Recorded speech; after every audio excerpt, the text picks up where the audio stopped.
It's 2013, and for large mammals around North America, especially the lower 48, we typically think we kind of know what's going on.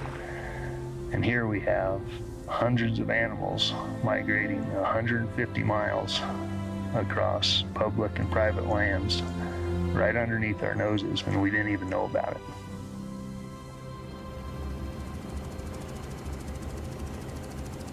My name's Hal Sawyer, and I'm a research biologist. I've been studying mule deer in western Wyoming now for more than 15 years. We recently started a mule deer study in the Red Desert of Wyoming, and the study was intended to just document the movement and distribution patterns of what we thought was a non-migratory or resident herd in the desert. But to my surprise and everybody else's, it turns out that most of these deer migrate some 150 miles north to the mountain ranges of northwest Wyoming. This new GPS technology provides us a window into this sort of mysterious process of migration that we've never had before. When you look at this migration on a map, you say, ooh, wow, these deer moved 150 miles.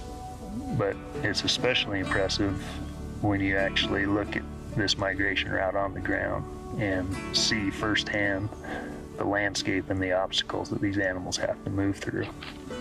3 highways, over 100 fences, and multiple reservoir crossings, the river crossings.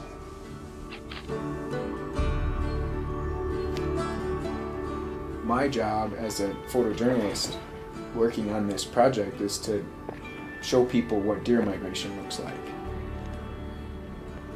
I want to show people this type of migration footage that gets people to envision what it's like to be an animal and what it's like to be a migrating animal that's moving 100 miles, 200 miles, and try to help people think about these long distance movements.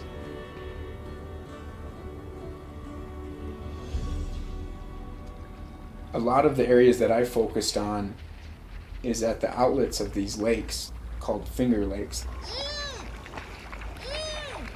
One thing that was really interesting for me is each time I'd go check the camera, I'd click through and look through the video, and there'd be a lot of vocalizations.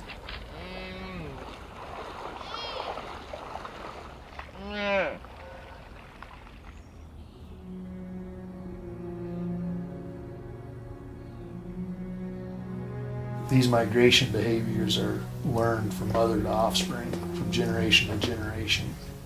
So deer use the same migration route year after year after year.